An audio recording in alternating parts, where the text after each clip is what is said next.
The madness has already begun. Welcome to Tourney Bracket Live on the Yahoo Sports Network. We are going to be with you for the next hour to get you caught up on everything you need to know, and make sure your brackets are absolutely flawless. Kevin O'Connor, King McClure, Dalen, I'm Jason Fitz. We are going to get to all of it because there's chaos everywhere. Gentlemen, we watched it together. Let's get right to it. Favorite storylines. What stood out to you, King? Well, there's only 3 Big East teams in this whole tournament, and the committee happened to put 2 in the same region. St. John's, UConn. We saw the rivalry, how it heated up towards the end of the year, and how that ended with St. John's winning the Big East tournament, right? So why would you put the same 2 teams in the same region? I'm confused. All right, the committee's taking shots already. First of all, I love your energy, by the way. I feel like it's this time of year, let's go. The committee, I think, by and large, did a pretty good job. That's an interesting point, but I think they did a good job. I don't want to beef with any teams left out. We will get to Miami of Ohio in a second because they're going to Dayton. But I think the big storyline, too, when you're looking at your bracket and where the teams are at, know the injuries. You got Texas Tech has suffered a big injury. Christian Anderson may also still be out. BYU, Richie Saunders was out weeks ago. Know who's hurt, and Duke is not healthy. So where does that go in a bracket that is loaded with big brands in the East? I think their draw and their injury situation is very interesting. Piggybacking off of that, the window is open here from an NBA draft standpoint. No Caleb Wilson for UNC now. The window's open to move up to the 4th spot on a lot of people's boards across the NBA. So you have no Caleb Wilson, no Richie Saunders, no JT Toppin, possibly no Patrick Gongba out of Duke. A lot of key players out on key teams. And from a draft standpoint, that number 4 spot, no Caleb Wilson, who can move into that? Some superstar names to get to. And by the way, I will say that stood out to me, we've got a lot of really good teams this year. I don't think that some year, it might go chalk, I don't know. But what I do know is that right now, as we stand trying to figure out who's actually going to win this thing, felt like it was more difficult than ever. But that's why we're here for the next hour, to make sure that we help you get that taken care of. All right, let's take a look at the bubble watch. We managed to go 2 minutes and not say Miami of Ohio, but now we will. We know that Miami of Ohio got in. Gentlemen, there was all sorts of hand-wringing about whether or not, after an undefeated regular season, they would find their way in. Dalen, we like it? I'm actually shocked that they're not in, that they put them in Dayton. The numbers say they should be in Dayton, but I thought they wanted the story. I thought they wanted the Thursday and Friday. I thought they would go against their thing. Hold up, let me finish my thing here. They won the games, bro. They won 31 games in a regular season. Now 28 against Division I competition. You can only play who's in front of you. Do I think they're better than some of the teams that were left out? No. But they're 37 at-large spots. So they gave them 1 seat of the table of 37, and now they get to prove it against SMU if they even belong in the 64. We'll find out. All right, let's just completely throw out the quadrant system, right? Just completely throw it out. Quad 1 wins don't mean anything, so therefore, let's let Miami, Ohio win. I hope, I'm not going to say I hope what happens. They didn't play a Quad 1 game. What do you want them to do? That's what I'm saying. That's how can we reward somebody who didn't play any Quad 1 games? You don't have 1 Quad 1 win. So we have no idea what you actually look like against real competition. Against real competition, we do know against the teams they played, they beat everyone except for UMass a week ago. I mean, so, do you want to just? The regular season has to matter for something. Right? Does it though? Because if King spends the whole night dunking on me, which by the way he could easily, and then all of a sudden he's undefeated because he beat me 20 times, and then you guys are taking each other on. Like, it's not a participation award. We know you're not good. Okay. We don't know if Miami, Ohio is not any good. We're aware of where you were at. We know they can really shoot the ball. They can space you out. And I'm over here defending them, where if I thought they lost once in the regular season and then once in the tournament, they shouldn't be in. All I'm saying is now that we're here and we see the 37 that are in, let's roll out the ball and see if they can play on, was it Tuesday or Wednesday night against SMU? Yeah. I don't like them to win the game. Vegas doesn't like them to win the game. They're 7.5-point dogs. They went to 8.5 in about 2 minutes. So people were hammering 7.5. I think you know where Vegas sees you, usually where you ends up sometimes. Okay, from the teams that snuck in with controversy galore, let's get to some of the teams that were at the absolute top of this thing. We'll take a look at some of the top seeds across the land as the brackets were revealed, and we get the big seeds here. Not a lot of surprises given the way that everything went down, but King, when we look at this, obviously Duke, Arizona, Florida, Michigan are our 4 number 1 seeds. And I think they got it right. I mean, when you look at Duke, like Dalen alluded to earlier, they're banged up. And I'm a big believer. One thing that I'm going to continuously say in this show is that I feel like guards help you win games in March. And when you look at the loss of Caleb Foster, I think that is huge for Duke. They were already shorthanded in the backcourt. So I think right now that puts them at an even further disadvantage. And I think that they could potentially be susceptible to a loss early.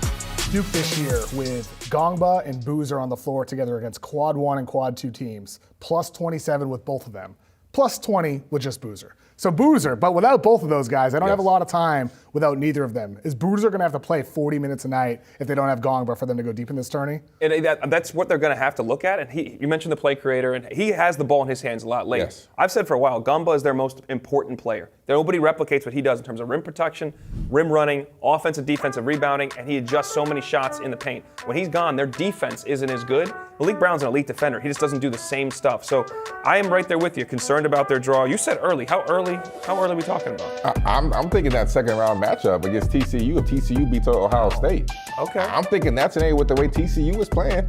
I mean, they won their last 9 out of 11 games, and they're extremely hot. I see it written on his paper. He's not just talking it. It's on the paper. It's on the paper. That's in pen. I do think it's at least curious because committee chair in the interview afterwards did mention the fact that injuries were part of the way they factored into everything, including Duke. And Duke still comes away with the #1 overall seed in this entire thing. So it is a statement to the depth and the respect that the committee gave Duke that even though they are not 100% of themselves, they are still the #1 overall of all the #1 seeds, right? Like that has to speak to how good this team is this year. It speaks to what they did. Yeah. They won the ACC tournament when those guys were banged up. Not banged up, out. Gumba should be back, so that helps and speaks to them getting healthier. Caleb Foster will not be back until the Final Four, we were told.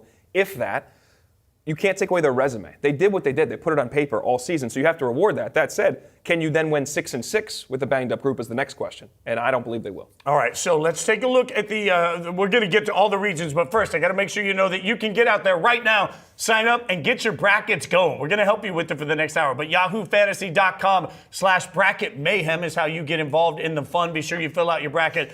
Let us know how it goes along the way. We're going to help you. We're going to make sure that you're caught up on everything you need to know. Let's get to the East. The East, we've already been talking about Duke. And look, Dalen, it stood out to me the minute we got this reveal. All of a sudden, every big brand you could ask for in college basketball in one. You got Duke, you got UConn, you got Michigan State, you got Kansas, you got Louisville. It's like you get a brand and you get a brand. They're all here. You left out UCLA. Some Bruins fans are furious. St. John's. I mean, it's wild how many brands. Now, just because you have big brands does not make equal quality teams. Now, UCLA's got some injury issues of their own. We'll see about them. UConn is not playing as well as I thought they would. Michigan State is going to be a problem in that 3 seed. I do think that overall, it's going to be, for me, it's Duke and Michigan State in that Elite 8 game, if Duke is fully healthy, and I think Duke's going to get there. I think they get to the Final Four. The question, can you win all 6? But the brands in this group really jumped out at me, and the Hall of Fame coaches. Lastly, the 4 or 5 matchup, St. John's, Kansas, in a second round matchup. That's an amazing matchup, and either one, it's a coin flip game in my mind. Yeah, and the game I'm watching is this USF and Louisville game.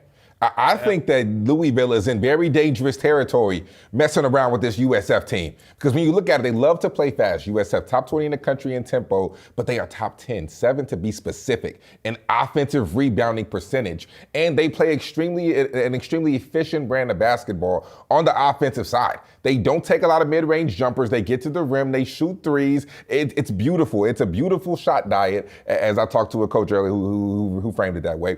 But I think that the way that Louisville is playing, especially with Michael Brown and his inconsistencies, right? I think that this could be a game where Louisville could be in trouble and USF could pull off this 12-5 upset. Go ahead. Michael Brown, you mentioned his inconsistencies. Last 11 games since he got back from injury. 7 makes, 1, 7, 1, 2, 14, 8, 11, 5, 9, 2. No consistency at all came from Michael Brown. A potential top 5, top 10 pick. We'll see how he deals with his injury this tournament right now. But when he's in the zone, he looks like a superstar. But there's so often that you get 1 make or 2 makes, and you're wondering where he is in the game. And as you mentioned, he didn't play in the ACC tournament with this back injury. He missed time in the middle of the season. Also, this is a freshman playing in this tournament for the first time. That stuff does matter. That factors. So I think South Florida is a live underdog, to say the least. Talk to me about that. What's it like to be a player that's making? I mean, as you mentioned earlier, I'm not dunking on anybody. So what's it like being a player making your first tournament game debut? You know, it's either you're made for it or you're not. Because when you look at it, this is the moment that every kid dreams of. All right, my first time in the big dance. We played Yale. Dalen talked about this when we were all off camera. My bad. Sorry, had to bring it up. I had to say that Dalen picked against us. It was Baylor and Yale. I think we won a 12-5 actually. Yeah, 12-5. We won a 12-5. Baylor versus Yale. My first experience. I only played about 5 minutes that game. I had a free throw, but All I know is Mekhi Mason, who ended up being my teammate my senior year, he went for 30. It was one of the nastiest 30 balls, all mid-range jumpers, one-on-one isolation basketball, and he took us to school, and we were on the television screen, and we got upset. So either you're made for it or you're not. Mekhi Mason that day was made for it. My teammates were not made for it. It's also the day that Torian Prince went viral with the rebounding clip, right? But either you're made for it or you're not. So when you're a freshman, those lights get even brighter because all of the attention, all of the focus on that day is on you, and you feel it from when you step off of that plane. When you step off the plane and you're getting greeted with all the March Madness paraphernalia and all of that stuff, you feel it. So either you're made for it or you're not, and we'll learn a lot about a lot of these young guys. The coaches in this bracket are certainly made for it. 31 combined national championships in this bracket alone. Now, one player we're going to find out quickly if he's made for it is Darren Peterson, who is also in this bracket. Kansas in here with one of the phenoms that we keep talking about all year. I mean, that's got to be one of the storylines from a draft standpoint to watch. Darren Peterson and his health. Enters college, 6'6", drawing comparisons to the Black Mamba. DP got a new nickname, though, DNP. And that's unfortunate because 83 of his possible minutes have been played in the first half, 64 of all possible second half and overtime minutes he's played. So we are not seeing him play in many second half minutes. Kansas, with Peterson off the floor, has a better offensive rating, defensive rating, net rating, free throw rate, assist percentage. They are a better team statistically and with the eye test without Darren Peterson out there. It feels like a team that has better flow. So that's different though, right? Kansas is 3 points per 100 possessions worse than Darren Peterson. BYU is 15.8 points better with A.J. DiBanza. Duke is 13 better with Cam Boozer. UNC was 9.7 better with Caleb Wilson out there. So Peterson being worse, Kansas being worse with Peterson out there is an outlier for some of these top-ranked players in college basketball right now. And he's playing a lot now, and he's not playing well. Is this a bad thing for Kansas right now, or do you have any hope that he's going to turn this around? I think to your point, KLC, though, in these moments, you need a guy like Peterson, though, who can bail you out of certain situations. We saw that in the Kansas-Texas Tech game. Darren Peterson did not play well that whole game because I agree with you on the whole DNP, all the antics. I'm not here for it, right? But in that one game showed us that Darren Peterson can go a whole game, not play well, and then the last minute of the ball game completely take it over with his shot-making ability. So I think there'll be certain situations in which when Kansas gets in trouble down the stretch, Darren Peterson might be able to bail you out with his shot-making ability. But you're right, though. As the minutes have increased, his efficiency has decreased. I'm a little concerned about that. Could this come down to a chemistry issue? But his shot-making ability is something that I would love to see in March down the stretch. This got him for a reason, for those moments. Yes. And this is where he could prove, like, oh, no, wait a minute, he actually is the number one pick. This is your opportunity to flip the narrative. Yes. The lights are the brightest. Yes. Everybody's focused in. You're probably going to be playing St. John's in the second game. What are you able to do in this moment? Now, that said, Kansas as a team has to defend first and foremost. They are top 10 in the nation in defensive efficiency. When they don't show up and compete, they're not good enough offensively to just overwhelm you. And we haven't seen Peterson be able to put the team on his back with the exception of that Texas Tech game. That last minute, he made 2 threes that nobody else, maybe in the country, is making off the bounce in the situation he did on the road. So let's look at the East as a whole and figure out what everybody really wants to know. Who's going to be the big upset? Who's the team to watch? Who's the Cinderella King? Give me somebody you like, a game that you like in this bracket. Well, I'm going USF over Louisville, but in the second round, I have TCU beating Ohio State. All right, then I have Duke beating Siena. So I have this TCU-Duke matchup. I think with as hot as Duke is playing, with as banged up as hot as TCU is playing, as banged up as Duke is, I think TCU has a chance. Because when you look at it, they have options to be able to throw at Cam Boozer. I'm not saying that they're going to be able to completely shut him down. You're not shutting down a player of that caliber. However, when you look at Michael Robinson, you look at Punch, you look at what big fella Xavier Edmonds is doing down low. I think they have options to be able to throw at Cam Boozer, especially if Gangway isn't 100%. TCU was on the bubble. They've won 10 of their last 12. Yes. And they have quality wins. They beat Iowa State. They beat a good Texas Tech team. They beat a Cincinnati team that was desperate. That was a bubble game. They've continued to prove themselves time and time again late game. I don't think they're beating Duke, though. But because I think Gumba's going to be playing in that. Like, I don't even know if he plays in the 16-1 game. He needs to be healthy, though. He's a huge question. Yeah. He's the biggest question. I think they can survive past TCU without him being 100%, or if he doesn't play in the 16-1 game, we will see. That said, I think that matchup is interesting. I think Michigan State, UConn at the bottom is going to be great. I think Michigan State ultimately, I think UConn's just not playing their best basketball. They have not hit the peak offensively where they need to be, and defensively, when they're inconsistent, they have a real issue. All right, so let's give a pick. Let's get a region pick. We're going to get you our Final Fours and championships at the end of this, but let's go through the region. All right, KOC, who you got coming out of this region? I'm going with Duke. I mean, like Gongba or not, I'm picking Duke. Led by Cam Boozer. They have Patrick Gongba if he does return. Isaiah Evans, didn't even mention that name. Isaiah Evans this year, we know he can catch fire. 32 points in the ACC tourney against FSU, 20 against Virginia in the final. He's blocked 12 three-pointers this year, second in the nation behind Ejiofor with St. John's. Isaiah Evans. King, who you got in this one? I'm going UConn. I'm going UConn. I love what they do in the backcourt with Silas Demery and Solo Ball. And Caravan is a leader that understands how to win in big moments. That cannot be overlooked. Caravan has won 2 championships. You're right. That's and obviously Danny Hurley on the bench. So I get that. But Tom Izzo's got some things he's done too. So I'm still going with Duke. I still think ultimately they just have more weapons than they do have the National Player of the Year. So to get out of that region won't be easy. This is a tough draw, but I think they get out. I don't trust Duke's health. I don't trust Michigan State to shoot consistently enough. Yes. That worries the heck out of me. And mostly, I live in Connecticut, and if I really want to go to Sayulita's, my favorite Mexican spot, Hurley's there all the time. I don't want to deal with not picking him, so I'm taking UConn. This was a very simple bias. This is a real bias. Look, I'm just letting you know, like I don't want to hang with Hurley. I don't want to go to Sayulita's and not be able to get a seat, so I'm taking UConn. We'll see. We'll see out of this. We are just getting started. We're going to get you through every single bracket, every single pick, and we're going to figure out who's going to win it all. But coming up next, most importantly, we're going to figure out who fits the shoe best. We will put the slipper on and get you your Cinderellas.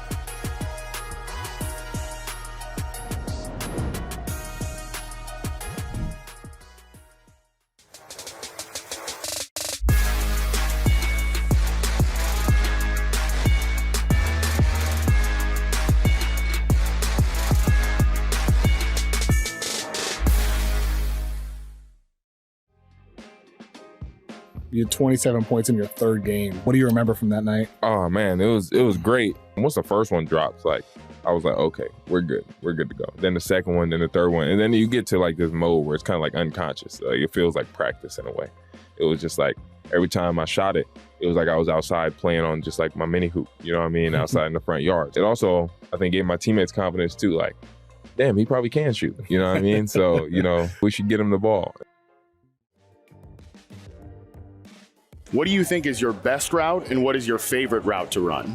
I feel like it's probably like a stop route or something. That's a good answer. Like a stop route. My favorite routes to run, I like to run digs. This is from early in your rookie season. That was the best one there, was the dig route. So I think you're doing pretty well there. I like that. Okay, good answer. That was very validating for me personally, and I'm glad that you feel that way. So, okay, you mentioned... I gave you validation. You gave me validation, bro. I like that. Bro, that's what this is all about. I like that.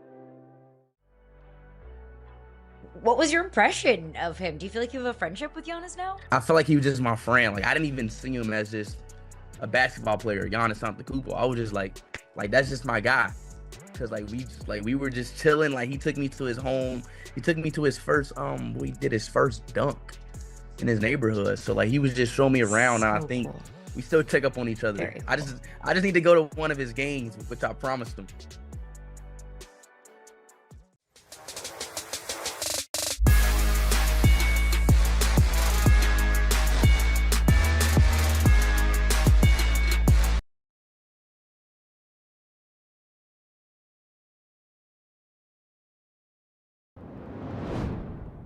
Welcome back to Yahoo Sports Tourney Bracket Live. The brackets are out. We are trying to help you get caught up on everything you need to know.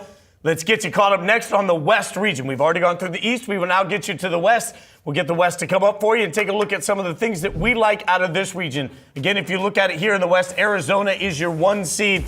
Let's take a look at some of the storylines. What stands out to you guys in this one, particularly in this?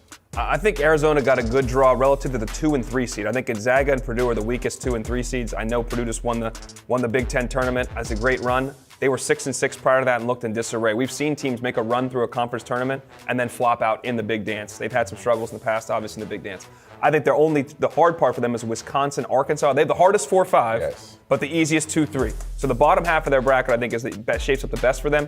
But that Wisconsin-Arkansas game can be tough. But when you look at that 4-5 matchup, I think the one area in which Arizona dominates you is in the front court, all right? So when you look at Awaka, you look at Krivas, what they do to you, they wear you out over a course of a 40-minute game. And when you look at Arkansas and you look at Wisconsin, I think those are the 2 weakest points of their teams, the front court. So I do think that those matchups, although they're the strongest 4 and 5 seeds, I do think that the ball plays in the favor of Arizona with the way that they beat you down.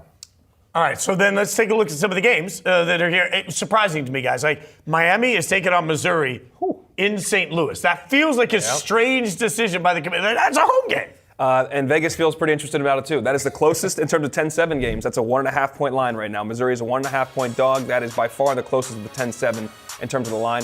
I like Mizzou here. I think this is a physical game. Both these teams are built inside out, big bodies, physicality on both sides. Who can control the glass? Who can defend better in the paint will be big. And then obviously turnovers become an issue for both teams. I like Mizzou to pull an upset against Miami. You know, to your point, I know Dalen's going to love this, but I got Mizzou winning that game. I have Mizzou winning the next game against Purdue. Well, now we know it's never going to happen, because so do I, bro. That's not good news for anybody. I have Mizzou winning that next game. When you look at what they do defensively, like Dalen said, they're physical, they crash the glass. I love the way T.O. Barrett has been playing. I mean, a 6'4" point guard that has really come along towards the end of the season. Wasn't starting. Now, all of a sudden, he worked his way into that starting lineup due to injuries, and now he kept it. He dominated. They're not a great shooter, but at 6'4", big frame, can pick up the ball at the point of attack. I mean, what he can do to Braden Smith defensively is very similar to what Torrey did earlier in the year when they played Purdue. Just some Braden Smith haters on that side of the circle. That's it. He's not wrong. Guilty, I guess. What happens in the pre-production meeting stays in the pre-production. But still, I'm just saying, as we watch today, let me say this gently. It feels like the lack of belief in Purdue was palpable. That's a very nice way to say that. For us, maybe. I think when they write that run right now, everybody saw them in a big stage beat Michigan. So I think people are going to be big on Purdue. I mean, I think we just saw my man Clark Kellogg picked them to win the whole national championship. So people are on Purdue again. I'm more looking at the body work they put up the last 12 games. Yes. And on top of that, what you just said, when you put length and athleticism on Braden Smith and make it hard for him, that is problematic. The same way you can get at them on the offensive side of the ball. They're not going to close out hard on him at all, on the guards, but they're going to still be able to get in the lane and cause some problems.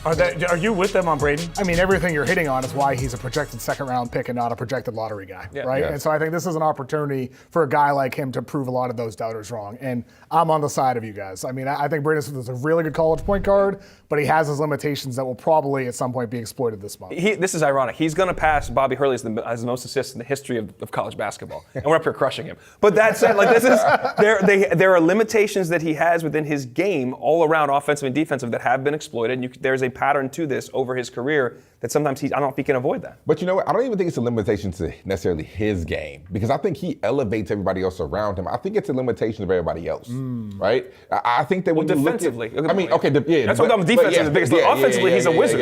Offensively, he is phenomenal, and he gets the best out of his teammates. But I think there are still limitations of the rest of his teammates, especially off the dribble. Like it's a lot of they're too reliant on Braden Smith to be able to create everything. That's why if you put a physical, athletic presence on him, it kind of limits their offense. Do you guys have a Cinderella or team to watch out of this one that really stood out to you? We both just put a 10 seed in the Sweet 16. But you can't say Mizzou can't be a Cinderella. They're an SEC team. You got somebody else? I don't really necessarily have one. Do you like High Point?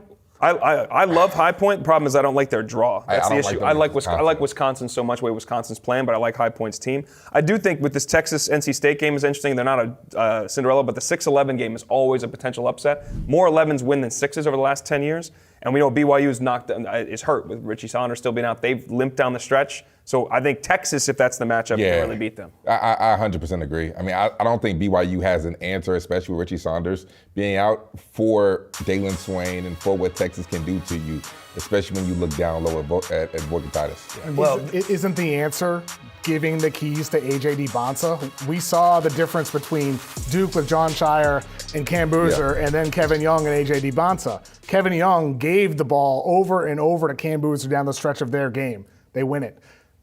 We see A.J. DiBonsa goes 2 minutes without a touch. He had 4 shots in the last 6 minutes. This is a guy who we saw the pass he made in the first half to Rob Wright, trapped in a pick and roll on the right wing, whips the ball across the court, bullseye to Wright on the left wing, hits a 3. A.J. DiBonsa can be your point guard on a team that needs shot creation. And I just look at that game that they lose against Houston as a winnable game if they just force feed AJ down the stretch of that game, like we saw Shire do with Cam Boozer and their Duke victory. So I think with DiBonsa, does BYU give AJ DiBonsa the keys? That's the key for them to actually move forward in this tournament. I 100% agree. And I think that AJ DiBonsa does not get enough credit for his ability to be able to play make. He's awesome. We always talk about him scoring and how he gets it done from the mid-range. He doesn't shoot enough threes. He's an athletic specimen. But we do not talk about his facilitation enough. And that right there, to me, at 6'9", is the most impressive part of his game. And I think that's the part that gets the most overlooked. Just real quick on BYU, because I'm not arguing with Devonta with you. Yeah. My biggest problem with them is defensively. They don't guard nobody. Through league play, they were the second worst defense in terms of efficiency in that league. And without Richie, it's harder for them to outscore teams. And they haven't played 40 minutes almost all year. They were constantly playing from behind because they did not play at tip. Yes. That's a problem. If they get Texas, that's what I'm saying. Dylan Swain is going to live at the rim. Oh my God. Texas is one of the best offenses in the country. That's the problem. They live at the line. We hadn't even had our first muffin today before I heard Dalen saying, they play basketball on both ends of the court. So this is going to be a theme the whole way. All right, so let's get the picks in for the bracket. King, who do you got on this side? I'm going Arizona, for sure. I'm going Arizona. I think they have a really good draw. I'm going Arizona. Yeah, I'm right there too. I think Arizona's it. Arizona. If there's anybody who's going to upset their way, it's going to be Darius Acuff in Arkansas, though. Oh my goodness, we didn't mention that. You name. guys want to get to your boy now? Yeah, we didn't even mention that name. We got to get to Darius Acuff here. I mean, you got Caleb Wilson out, Darren Peterson. Who knows what's going to go on there? If anybody's going to move into that number 4 slot in the NBA draft, it's going to be Darius Acuff leading this Arkansas team to a Sweet 16 and maybe beyond. Looks like a Jamal Murray some nights. Some nights he looks like Damian Lillard.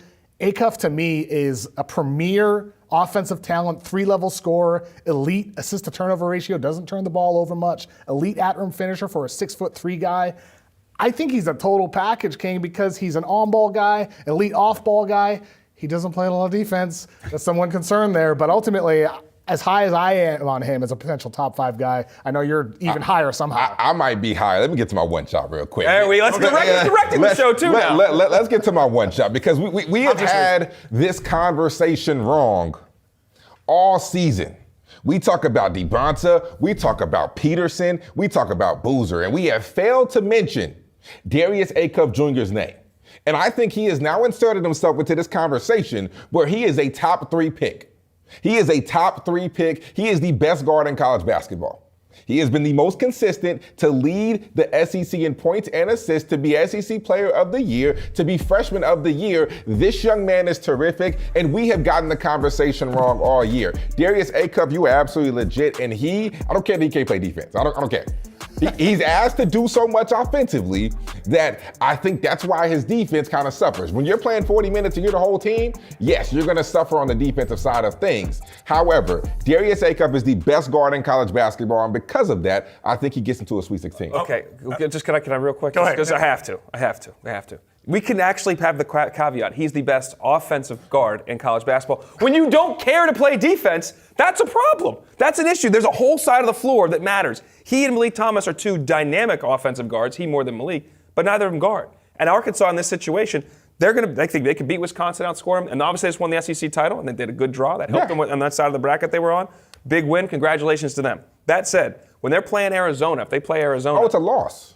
Okay. So let's just. It's a loss. Okay, all right. Because this dude's he's awesome. But his NBA potential is unquestioned. Sure. Yes. But does he want to guard? We got four reasons. I got to keep moving us forward, gentlemen. We will get back to this conversation, I promise you. But it's time to see which team is crafted for the moment, presented by the new Acura ADX. Let's take a look at some teams out there that you feel are crafted for the moment. Dalen, who you got for me?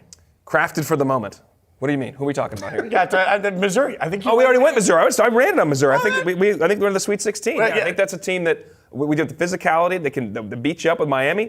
I already said I'm out on Purdue mostly. Let's go Mizzou. Okay, you're in on Mizzou. King, TCU is somebody that you have as crafted for the moment? Yeah, I mean, I think that they're hot. I think they're playing exceptionally well. I think Xavier Edmonds is one of the best bigs in the country that doesn't get any love. So I think that they are crafted for the moment. All right, who else stands out to you as crafted for this moment? We haven't got to Akron yet, but I'm very interested in Akron without a doubt. I think this team is elite shooting team. When you need to pull an upset, you got to have guards, and you got a team that can shoot it. I feel like in the NCAA tournament these days, they can shoot it. They've got good guard play. They stretch you out. And I think Texas Tech is really good. But remember, they are one of the injured team. No JT Toppin, we know that. Christian Anderson left the Big 12 tournament a little dinged up. So I think the Zips, I think they were the best team in the MAC. Yes. Although Miami, Ohio won the league and is now in as an at-large. They won the MAC tournament. I think they're the best team out of the MAC, and I think they can win a game they can beat. But to Dalen's point, they're extremely efficient on offense. I mean, when you look at it, this team is 8th in effective field goal percentage. They are top 15 in 2-point percentage field goal and 3-point percentage field goal. That right there, to me, is a team that's destined for an upset. Look at this. We feel Crafted for the moment. Crafted that is for the moment. For the moment. That's they're doing my job for me. That's who we think is crafted for the moment this March, presented by the new Acura ADX, crafted for more. We're going to keep going here. Let's go to the Midwest. We haven't gotten to the Midwest yet. We got arguing too much about the players. So let's take a look at the Midwest bracket. We'll pull it up here and see what stands out to you guys. This is where we have Michigan coming in as a 1 seed, a Michigan team that it feels like at one point this season everybody thought was destined to be epic, and now all of a sudden we're trying to figure out what to make of them. Obviously, this is a big bracket. What stands out to you, Dalen, is a good storyline? I just went through the Akron piece of it, but I do think we saw early in the year Wisconsin walk into Michigan and beat Michigan. They made 15 threes. They can space you out, knock down triples. That's a big problem. They survived Wisconsin in the Big 12 tournament. You got not just Akron, you got Alabama there too. That's going to do the exact same thing. It's going to play at pace, going to get up and down and shoot a ton of threes, and then try to attack them at the rim. Now Alabama lacks the physicality inside. Aiden Sherrill is just too small, but there's a formula there that if you can stretch them and knock down triples, you could have a shot. And you've got two teams in Akron and Bama that would meet them in the Sweet 16 round. Also, Georgia plays at 1,000,000 miles an hour. The St. Louis game, by the way, Georgia-St. Louis, take the over, and the over is 170. It's the highest by far in the field. Those two teams play with their hair on fire, can both score. Those are fun games. Could we see Michigan? I understand the concerns. You know, the 3 potential lottery picks, at least 3 potential top 20 guys. Could we see them in a situation against these fast, up-tempo teams go with Maurice Johnson at the 5? Play, max their speed, play a bit smaller, play switchable on defense. Do you think that's something they could do to address some of the concerns you're talking about when they're getting stretched out by some of these spacing teams? Yeah, I think they might have to. They might have to change, but then that changes who they are. So I think that's a tough situation because that's not what we've seen them do all season. But like you talked about, I started off earlier on the show, good guards help you get wins in March. I don't think Michigan's guards, no disrespect to them, I don't think they're good enough.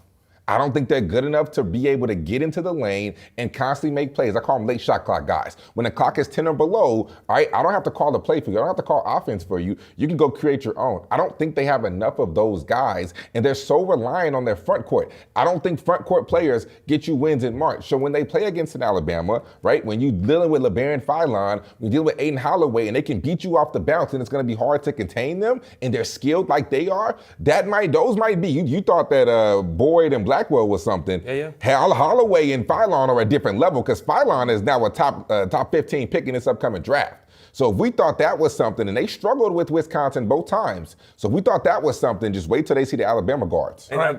Just real quick, in terms of they will put Johnson at the 5, and they will switch. We've seen them do that earlier in the year. They did it sometimes, and when they're forced into it, that'll be the answer. But when you take Morrow off the court, to your point, you're losing some of that interior effectiveness. On both ends. Yeah, absolutely. Yes. He's one of the best passing bigs we've seen probably since Roy Hibbert. Yeah. I mean, he's amazing as a passing big. King, give me a matchup in this bracket that you really like, you've got your eyes on.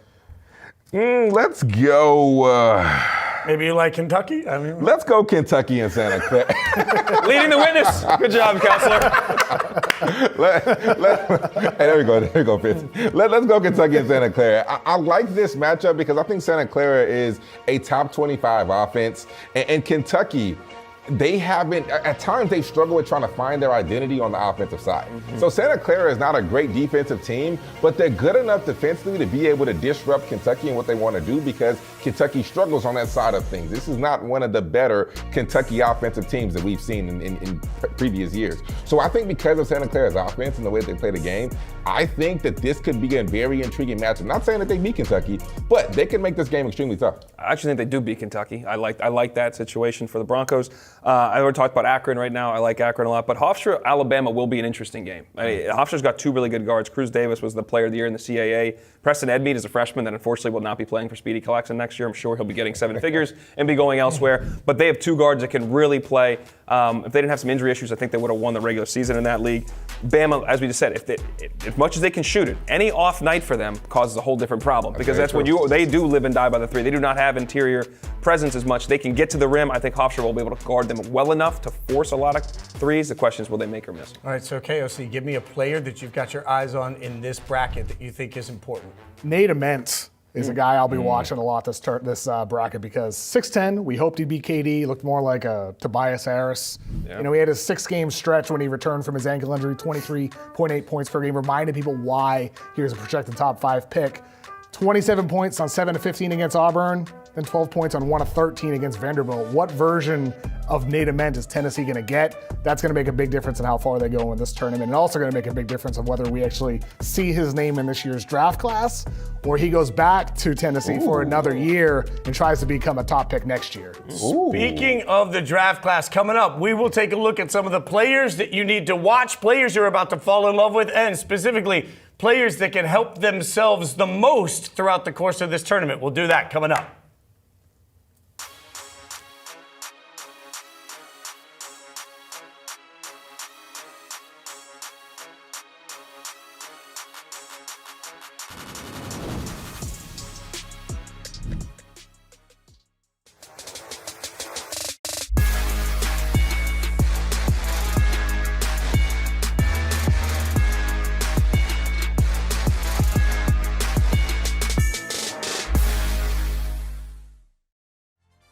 How can I sit here in one breath and say the sport is broken when it looks like the audience is more pleased with the sport than ever? It's not broke. It's just we've been drinking out of a fire hose for 3 years. But it can't just be pay them, kick them off the team, next guy, next team. I worry about these kids' long-term health and what they're going to do with their lives when they're 26 and 27, when they have no roots at any university. James Rodriguez is reportedly joining Minnesota United. The main thing as a fan of the league, I would just be excited to see him play. And then Minnesota against NYCFC, get to go see James. And what if that game is at Citi Field, bro? Queens is going to lose their mind. It's going to go nuts. Astoria and Jackson Heights will be empty. There will be 3 Uruguayans, 4 Argentinians, and 6 Mexicans, and all of Jackson Heights going, what the hell's going on? Where is everybody? Admittedly, I'm a huge fan of Travis Hunter as a prospect. Do you have any sense of what his growth is going to be like, where he might be playing more and more, what his role is going to look like, especially on the offensive side? The way he is, his personality, I think this injury in rookie year is only going to just make him better. He was starting to really get going on offense, and we were starting to click. So who knows what the rep count looks like, but I know he's a special receiver when he gets the ball in his hands.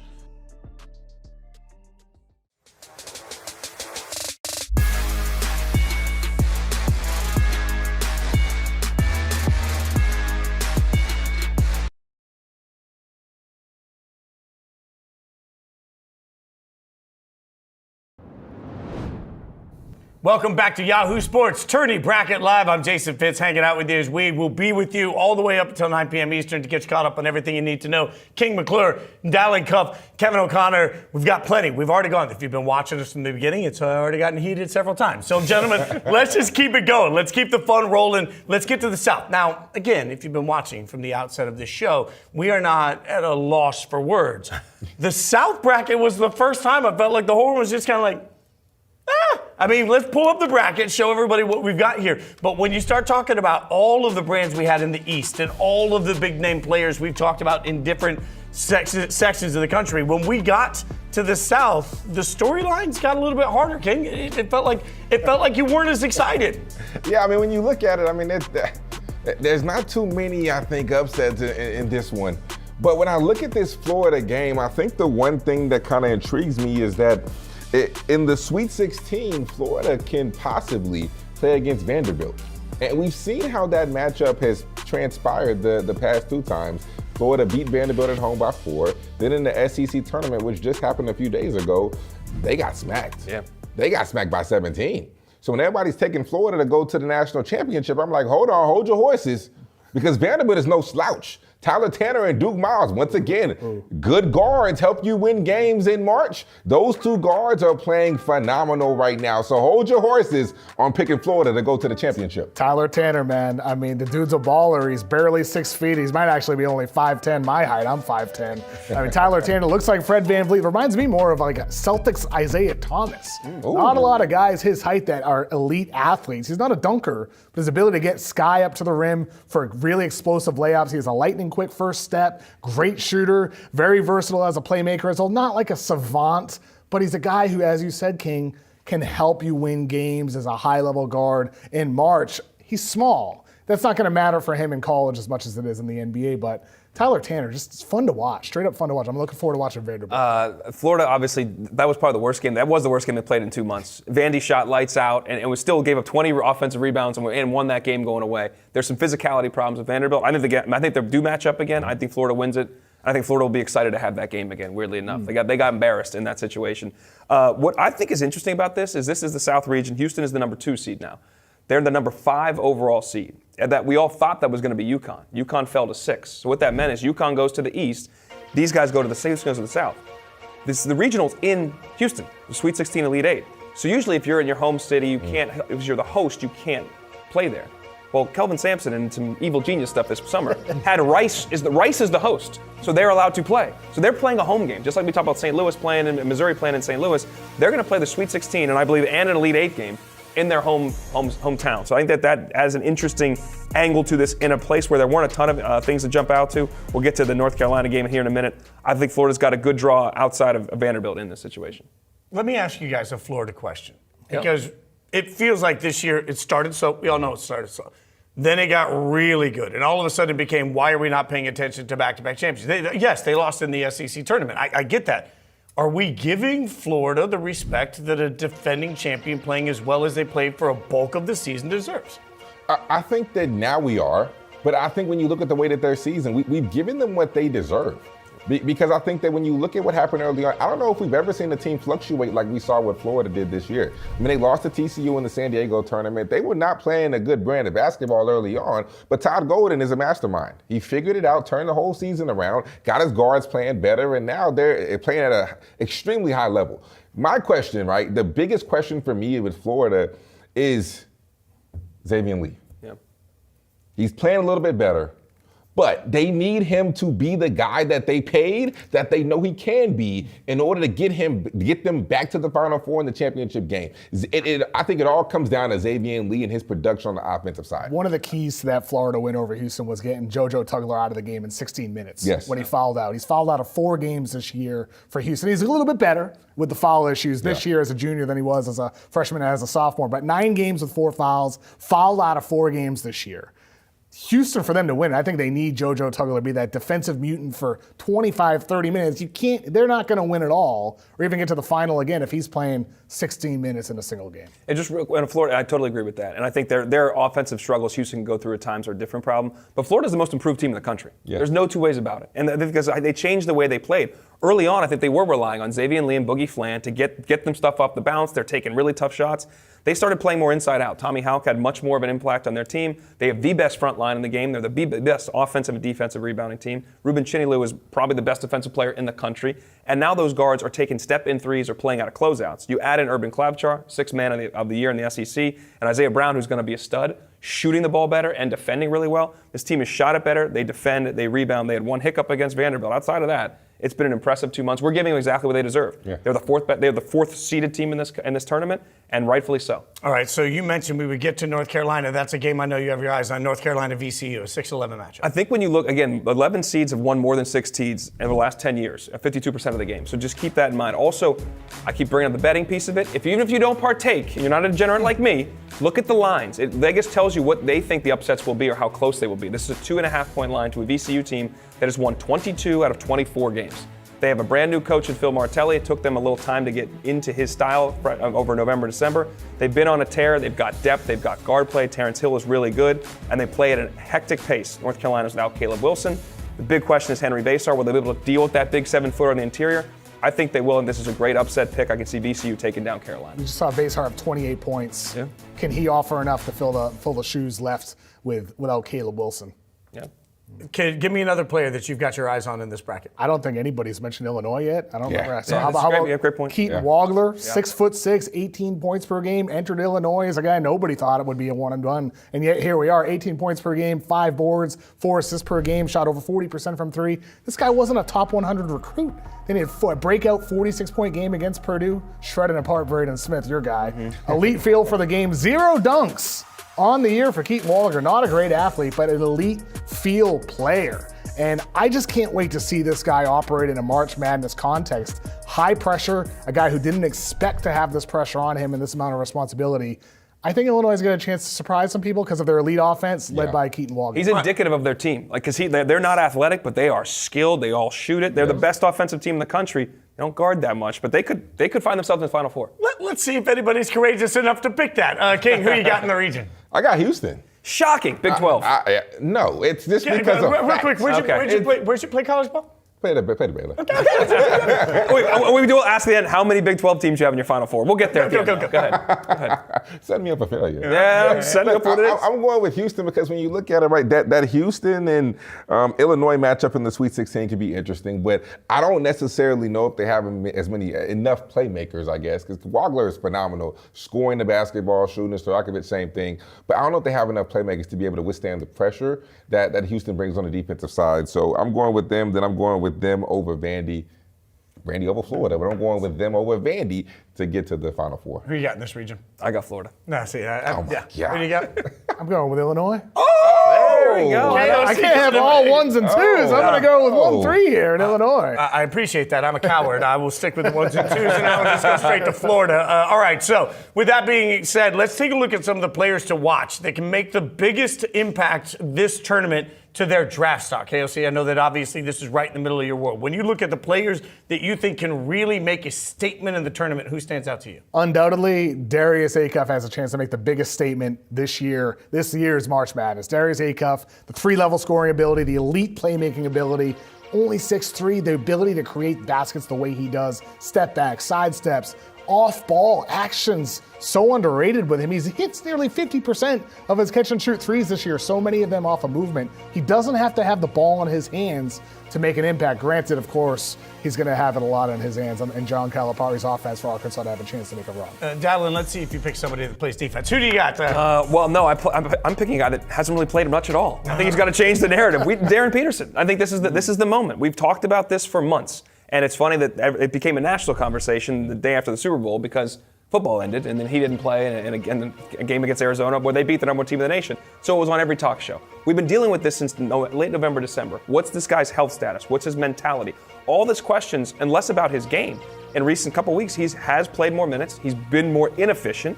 So what does he look like? What does Kansas look like? And can he lead them on some sort of run to try to flip this narrative that went from he's the number 1 pick to what's this guy's deal in a pretty short order? All right, so give me the player that you think has the most on the line. I'm going with A.J. DeBonta. And the reason why is because there's so much back and forth of Darren Peterson being the number 1 guy, A.J. you're number 2. Well, I think when the lights are the brightest, this is the moment where A.J. solidifies and shuts down the argument. And he shows that, hey, I'm the number 1 pick in this draft because I think he is. I think at 6'9", with his skill set, what he does is extremely unique, and he has a skill set that nobody else has in this draft class at his size. So I genuinely think that he should be the number 1 pick, but for a lot of guys, they don't agree with me. So I think this is the time for AJ to shut down the whole chatter, the whole talk about this versus this. No, it's me.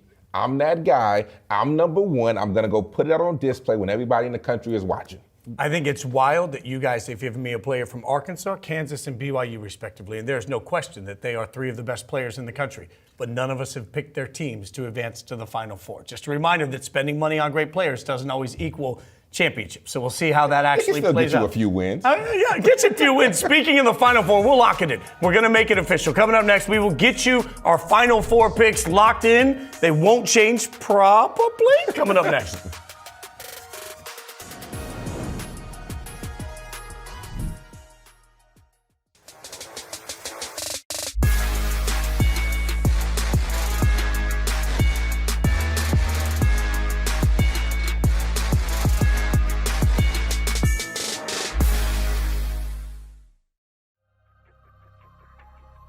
It's time for the NBA to demote the old guard and promote the new guard. The NBA, they love scheduling Warriors and Lakers and LeBron and Steph and all these stars that we've had in our life for over a decade, since many of us were kids. And it's great that we have this generation still in the NBA, but Anthony Edwards is box office, and maybe make a little space for this new generation.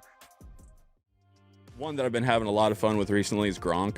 So I'm here on Yahoo Sports Daily, and if it wasn't every day, then it would be called Yahoo Sports Weekly. You know, like if it wasn't live, it would be Yahoo Sports Taped, like that kind of stuff. So that's the thing about Seattle is they call themselves the 12th man, and that's one more player than you're allowed to have on the field. So LA's going to have to account for another player that they're not used to.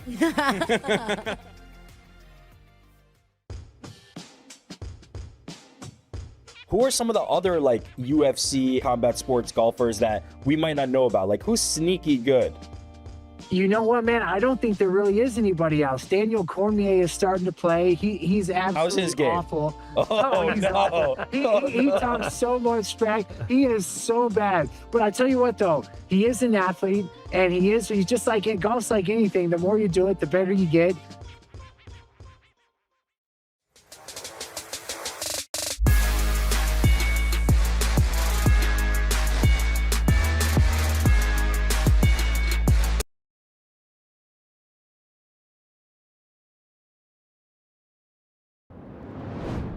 Welcome back to Yahoo Sports Tourney Bracket Live. We are getting you caught up on everything you need to get your brackets absolutely perfect. Let's see what Vegas thinks this all shakes out like as we take a look at the title odds right now as we best it. Now, keep in mind, this is a quick reaction as Vegas sets those odds quickly. As soon as everything's announced, BetMGM has Michigan with the shortest odds at plus 325, Duke plus 333.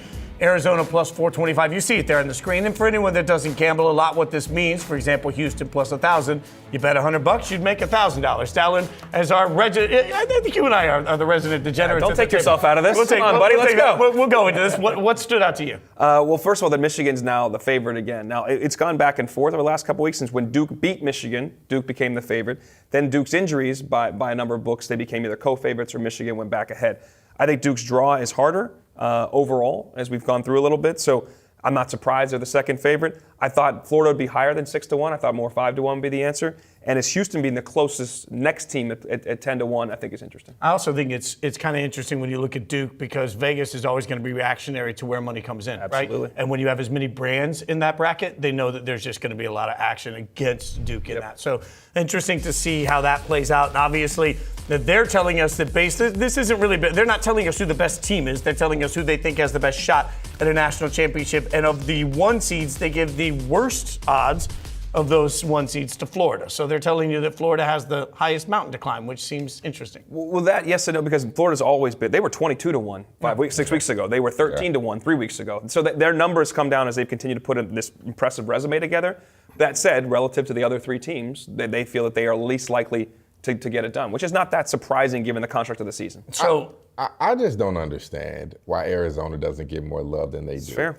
I just genuinely don't get it. They got the best resume, the most impressive resume out of all of these teams. They have 2 losses, a loss at Kansas, and then the other loss was, I think, the loss to at home, Texas Tech, which is crazy. The loss at home to Texas Tech. I mean, those aren't bad losses. They have the most impressive resume. What they just did in the Big 12 tournament was better than any of the other 1 seeds, and I just don't understand why Arizona doesn't get the love. This is non-Big 12 bias. I would say the same thing, even if they were in the Pac-12, even if they were in the SEC, I'd say this same spiel. But I don't know why Arizona doesn't get enough love, and we hype Michigan up like they're the greatest thing since sliced bread. Well, let's see, as we reveal our picks going into the Final Four, how we think it all is. We'll see if we give more love to some of these teams. So we are presented by Tasty Trade on these Final Four picks. So let's get them out here. Dalen, what do you got for us on your Final Four? Well, just for King, Arizona's been the most consistent team all year. I love Arizona, so I'm having Arizona come out of the West. From the day we saw the season start, they've had the highest floor, I think, than anybody. I actually have Iowa State coming out instead of Michigan. I think the pressure by which they defend, how they turn you over, what's one of Michigan's Achilles heels. Bottom 3 in the Big Ten in turnover rate. They will pitch it around. They lost L.J. Kaysen, their backup point guard. I think that factors. I think Iowa State can speed them up and cause some problems. I got Florida coming out of the South, and I got Duke coming out of the East. Florida taking on Arizona. My head is really with Arizona. My heart is with the Gators in a repeat. So we're going Gators in a repeat. We're riding them right in. Let's go. Oh, my God. I don't know why you're rolling your eyes yet. That's we even tipped up a ball. King gets to clap back. I'm going to wait till he takes a sip. I got to sip some water on that one. Let's pull up Kings, and we'll see how King fared in this side by side. Well, not side by side, but we'll see up next. What did King have for us? I had a bunch of winners, right? A bunch of Big 12 teams. So when you look at it, right, let's look at UConn, because I think this is where the bracket kind of gets a little thrown off. But I do think experience matters. I think Dan Hurley understands what it takes to win in this time of the year. I don't think that they played their best brand of basketball, but I do think that they can do it. Solo Ball's a winner. Alex Caravan is a winner. Those two guys have championship experience, and I think that matters, right? So I think that they come out of the East region. I think that Houston is coming out of the South region. I think that Arizona coming out of the West, and Iowa State to come out of the Midwest. There's a lot of Big 12. And it's 3 out of 4 Big 12. Was it Arizona beating UConn? Yeah, it's UConn all the way to the final. Arizona beating UConn in the championship. All right, I was much more chalky than you guys were. As we established, I went UConn because I'm scared of facing Hurley at my favorite Mexican restaurant in Connecticut. He's not a godfather. What are we doing here? You haven't sat next to him and tried to order fajitas. I'm just saying. All right, Florida, I still back-to-back. I love the concept of getting the resume of Florida versus the resume of Connecticut, championship caliber. I love all of that. Rematch, too. Florida, Connecticut beat them earlier in the year. All in for that. Michigan's size in the middle still scares me. Their length, their ability to just reach out and defend the perimeter scares me. I agree with King that the guard play isn't good enough, but I think that their bigs are just scary enough. If they can get hot, they're fine. And then we get Arizona going into this thing. So I've got Arizona winning the whole thing. By the way, even before I knew you were going to talk about it. KOC, let's pull up your Final Four and see who you've got for us. What do you got? I got Duke, Arizona, Illinois, Michigan, and then I got Michigan and Duke in the finals. Duke winning it all. I'll tell you what, I feel a lot better about UConn's chances getting to the Final Four if Braylon Mullins looks more like Klay Thompson than Duncan Robinson. I think having that freshman spark would make a dramatic difference for that team. So I'm taking the favorite in Duke there. And Illinois is my really only surprise there getting to the Final Four. Those are our Final Four picks, obviously, presented by Tasty Trade. As we get you everything, we're 100% going to be right. Like, there's no doubt about it. You can just pick whichever one of these that were right. We got about 90 seconds. So a quick final thoughts. Dalen, what do you got? To your point, the biggest thing for me is how Patrick Gumbo looks when he comes back on the floor for Duke. I think that'll determine if they're able to get themselves to a Final Four and ultimately a national championship. His health, I think their season hinges on his health. King, final I think one thing that we haven't touched on is because of NIL and the landscape of college basketball, will the number of upsets be limited this year? Will we see more of the higher seeds advance to where it's no more of the Cinderella story? I don't know if there's a lot of Cinderella stories when I look at this bracket. So I think the landscape of college basketball and the tournament is now changing. Great take. We started the show talking about some of the injuries impacting March Madness. One of them, JT Toppin with Texas Tech, been up and down for Christian Anderson, led the nation with 663 pick and rolls run in the entire season, ahead of only Braden Smith. I look forward to seeing if Christian Anderson can make some March Madness magic. I will end with the closing thought that's the exact opposite of yours, honestly. And it's not because I'm trying to be a contrarian. It's because I think we've seen more bad from good teams this year than I can remember in a long time. I don't trust most of these teams to be consistent. And because I don't trust them to be consistent, I think we might be looking at the most chaotic March Madness we've ever seen. Ooh. I believe that there's a more spread of the middle class than ever, and it's going to be delightful. What I do know is that you guys can hang out with us. YahooFantasy.com/bracket mayhem is the way that you get in on the fun. For everybody that worked their tails off behind the scenes to make the show happen, we thank them.